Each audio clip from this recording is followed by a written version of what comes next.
আচ্ছা বন্ধু, ইব্রাহিম খুব লোকালোক খাতাইছে, এখন সুরা খানো যাওয়া যায়। বর্তমানে ট্রেন্ডিং আছে লাল্লা খাল লাল্লা খাল যাই ই কেন যাওয়া যাইতো না রে ওটা? ই কেন জানি না জানি বুঝনি কন্টেস্ট ক্রিয়েটর ওগুর ভিডিও আমি দেখছি, ওগুলো লালা লিগা গোল লার ফাইলতে যাওয়া যাইতো না রে। আর কই যাওয়া যায়। আচ্ছা তেরা এক কাম কর, জাফলং যাই যাইও। না না, এটা দূরই পড়ি যায়, খান্দাত কোনো মানে বুঝছি তোর টেকা নাই, ওটার লাগি তা কই রে। না, এতো অত দূরই যাওয়া যাইতো না, টাকা টুকা নাই, খান্দাত কোনো মানে তেরা যাইও, আমরা খান্দাত আছে জান্নাত পার কোথায় গিয়া। এটা যাইতাম আর না। আর কই যাইতে বেটা, জাগাও তো নাই আর তে কাস্টম ঘাট দূর যে না কই বেটা অন না করস ওর তেরা রাইও বাড়ি যাই আয়া।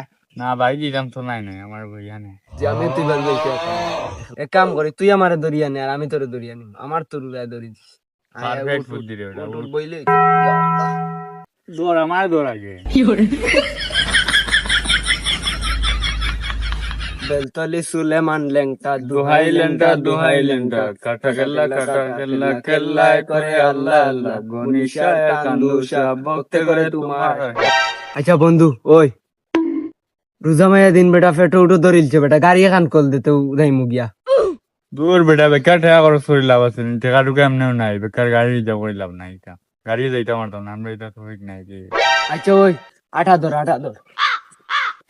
বাদ দে রে বেটা, অন্য যদি টাকা 50,000 ফেলাই ফেলতাম আর কি তার লাগে, আমরা দিন খুলে গেল।